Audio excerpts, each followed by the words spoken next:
Welcome to ज्ञान सेतु।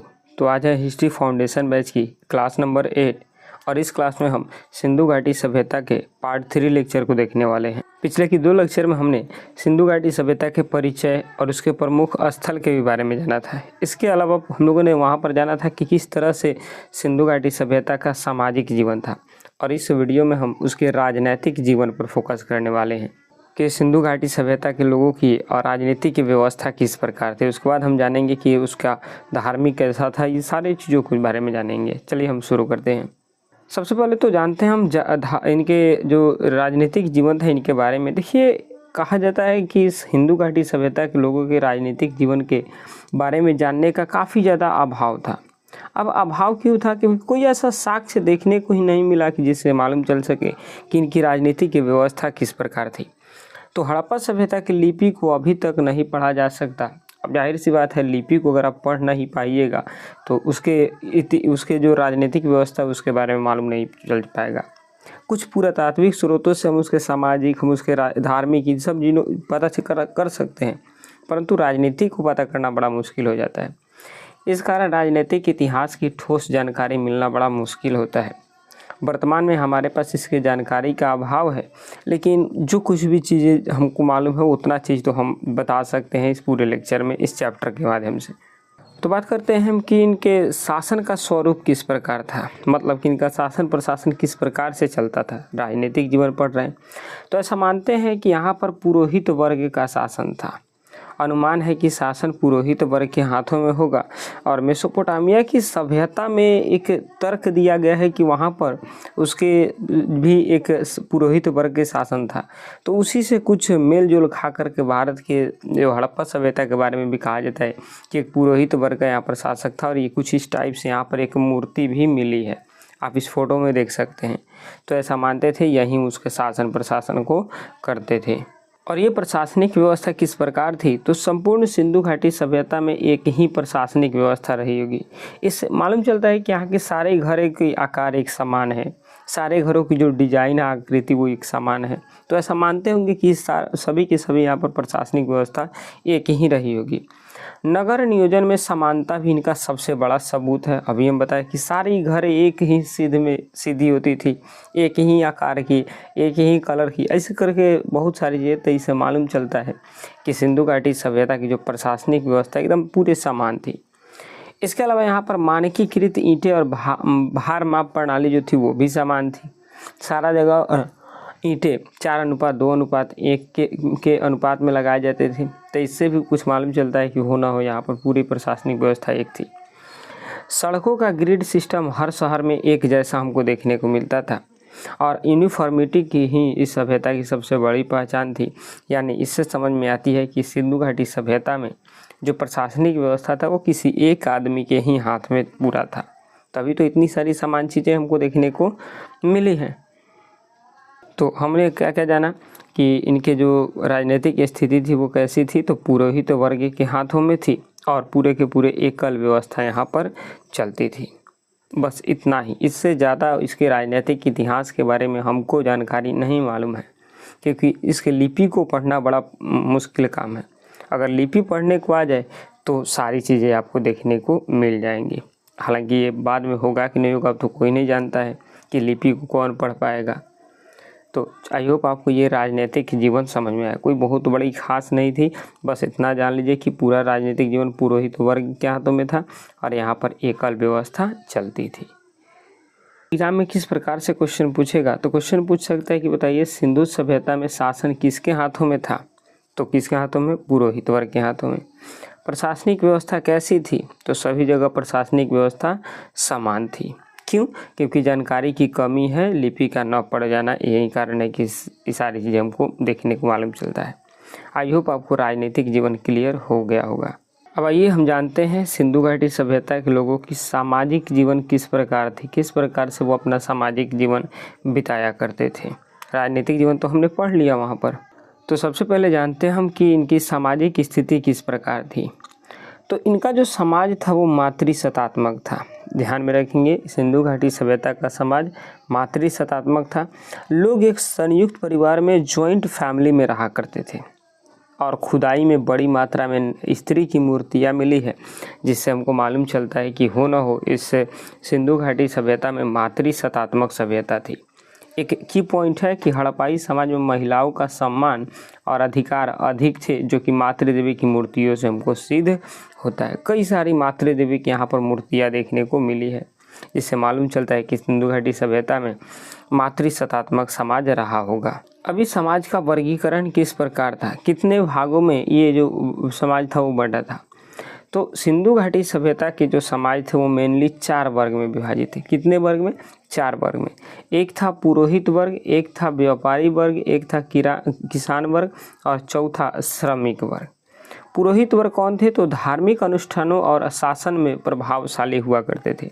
कोई धार्मिक अनुष्ठान करते थे या फिर आपकी जो शासन प्रणाली होती थी वो यही लोग संभालते थे। व्यापारी वर्ग एक समृद्ध वर्ग होता था, जो लंबी दूर के व्यापार में संलग्न होता था और जितने भी व्यापार की क्रियान्वयन होती थी वो सब इन्हीं के हाथों में होता था। और तीसरा आता है आपका किसान वर्ग। इनका काम होता था खाद्यान्न का उत्पादन करना और ग्रामीण अर्थव्यवस्था की नींव रखना। और चौथे श्रमिक वर्ग, जो कि निचले शहर में रहने वाले मेहनतकश लोग थे, वो खेती बाड़ी करते थे, मतलब मेहनत का कार्य यही लोग करते थे। तो इस प्रकार हड़प्पा सभ्यता के समाज कुल 4 वर्गों में विभाजित था। तो आई होप आपको सामाजिक जो जीवन थी वो समझ में आ गया।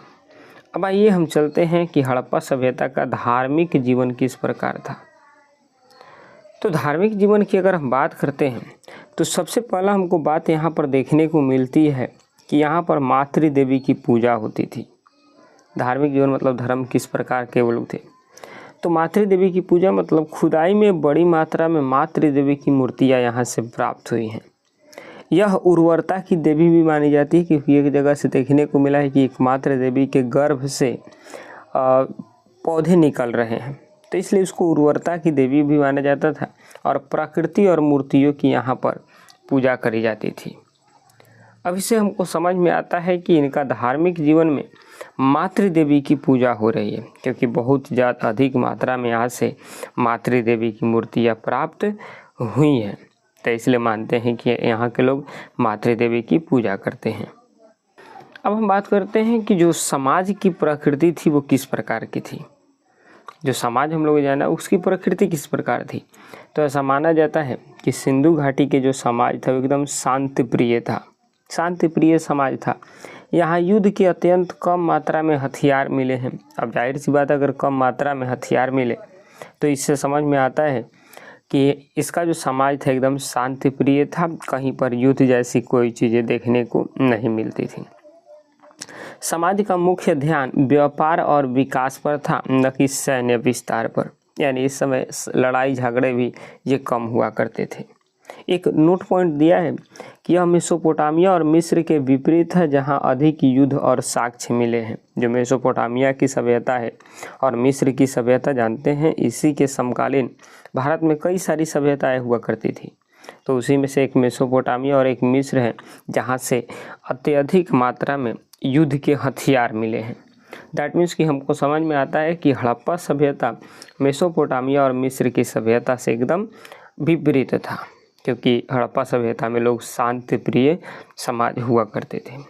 आई होप आपको इसकी प्रकृति समझ में आ गया होगा। आप चीज़ों को नोट डाउन करते हुए भी साथ साथ चलते रहेंगे, पहले भी आपको बताया जा चुका है। अब हम बात करते हैं कि ये इनके जो आभूषण और वेशभूषा किस प्रकार का था। सामाजिक जीवन की बात कर रहे हैं तो ये भी एक बेहतर इम्पोर्टेंट आ जाता है कि इनके आभूषण किस प्रकार के थे और वेशभूषा किस प्रकार के थे। तो स्त्री और पुरुष कहा जाता है कि दोनों ही आभूषण पहनते थे। मेकअप जो था दोनों यूज करते थे और दोनों ही आभूषण पहनते थे।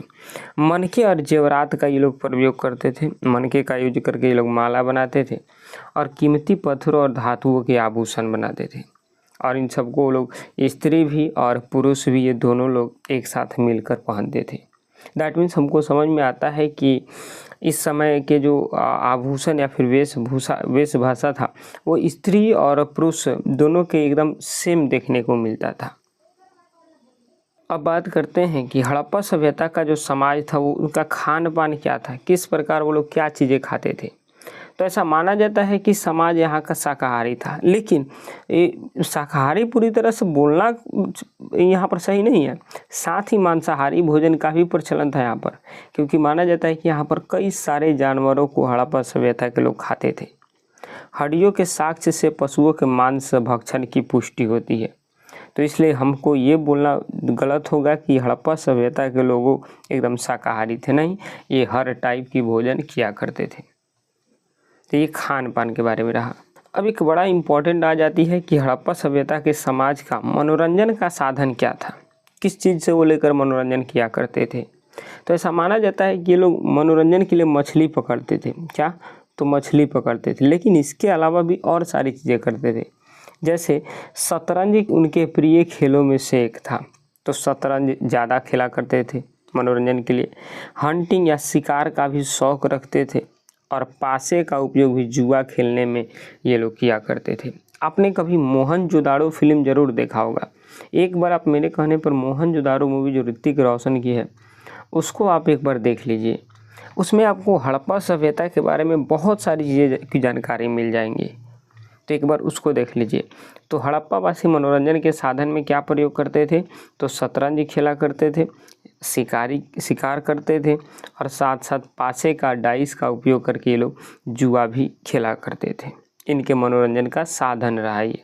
अब बात करते हैं कि हड़प्पावासी के लोगों का अंतिम संस्कार किस प्रकार से था। समाज की बात कर रहे हैं, और समाज में ये अगर बात ना हो तो सरासर गलत हो जाएंगे कि अंतिम संस्कार यानी कोई अगर मर जाते थे तो उनके शवों को किस प्रकार से दाह संस्कार करते थे। तो इनके शवों को दाह संस्कार करने की 3 विधियाँ थी। अब कौन कौन थी, बस वेट करेंगे। सिंधु सभ्यता में मृत्यु के बाद शरीर को विदा करने के 3 तरीके थे। अब तीनों तरीका को आप समझते हैं। तो सिंधु घाटी सभ्यता के लोगों के दाह संस्कार की या फिर अंतिम संस्कार करने की 3 विधियाँ थी। पहली विधि है पूर्ण समाधान। कौन? पूर्ण समाधान। ये लोग पूरे शरीर को धरती में गाड़ देते थे, जिस प्रकार से आज मुस्लिम धर्म में होता है उसी प्रकार से ये लोग भी किया करते थे। तो पूरे शरीर को एक क्या बोलते हैं इसको, गाड़ देते थे ज़मीन में, वो दफना देते थे। तो ये पूर्ण समाधान कहलाता था। दूसरी विधि थी आंशिक समाधान। ये करते क्या थे कि जो कोई अगर इनके परिजन मर जाते थे, उनके शव को ले जाकर ऊंचे किसी पर्वत पर रख देते थे। अब चील कौवे आकर उसके पूरे शरीर को खा जाता था, जो अवशेष बचता था हड्डी, उसको वहीं पर वो लोग गाड़ देते या किसी जगह पर फेंक देते थे। तो ये आंशिक समाधान था। और तीसरा दाह संस्कार, जो कि सबसे इम्पोर्टेंट है, शरीर को जलाकर उसकी राख को एक पात्र में रख करके और नदी में प्रवाहित करते थे। तो इन 3 प्रकार के समाधान की विधियाँ हड़प्पा सभ्यता के लोग किया करते थे। तो ये बहुत इम्पोर्टेंट हो जाता है कि हड़प्पा सभ्यता के लोगों के अंतिम संस्कार की कितनी विधियाँ थी। तो 3 विधियाँ थी। तीनों का नाम याद रखेंगे। एक पूर्ण समाधान जिसमें पूरे शरीर को धरती में गाड़ दिया जाता था, एक आंशिक समाधान जिसमें शरीर को पशु पक्षियों को खाने हेतु छोड़ दिया जाता था, और एक दाह संस्कार जिसमें शरीर को जलाकर राख को एक पात्र में भर लिया जाता था। अब एक लोथल के बारे में जो हमने बात किया था शुरू में भी, इसमें से हमको एक चीज़ देखने को मिलती है, युग्मित समाधान यानी पेयर ब्यूरियल। लोथल से एक युग्मित समाधान का साक्ष्य मिला है, क्योंकि ऐसा माना जाता है कि इसमें 2 शवों को एक साथ दफनाए जाने का साक्ष्य मिला है। 2 शवों को एक साथ। अब 2 शवों को एक साथ देख करके पुरातत्वविद ऐसा अनुमान लगाए कि हो ना हो इस समय भारत में, इस समय सिंधु घाटी सभ्यता में सती प्रथा जरूर चला करती होंगी। कौन प्रथा? तो सती प्रथा। आप जानते हैं सती प्रथा में उसकी पत्नी के, पुरुष के साथ साथ उसकी पत्नी को भी आप दफना दिया जाता है, जला दिया जाता है, तो उसको सती प्रथा बोलते हैं। तो ये पुरातत्वविद ऐसा दिमाग लगाते हैं, ऐसा सोचते होंगे कि लोथल से जरूर इस समय हड़प्पा सभ्यता में सती प्रथा प्रारंभ हुई होंगी। अब बात करते हैं कि हड़प्पा सभ्यता के जो समाज था वो किन चीज़ों का, उनका विश्वास किस पर था। तो वे पुनर्जन्म में विश्वास रखते थे, रीबर्थ में। भूत प्रेत टोने टोटके की भी मान्यता थी, समय बहुत ज़्यादा थी। और शव के साथ दैनिक वस्तुएं रखने का अर्थ है जीवन के बाद का जीवन। मतलब कि ये लोग पुनर्जन्म को मानते थे, और ऐसा मानते थे, देखिए सिंधु घाटी सभ्यता के लोग ऐसा मानते थे, अगर कोई परिजन मर जाता था तो वो मानते थे कि वो मरा नहीं, बल्कि उनका एक रूप परिवर्तन हो गया। जहाँ पर वो एकदम जिंदा था तो घूमता खेलता था, लेकिन अब वहीं एक लंबी मतलब समय के लिए सो गया है।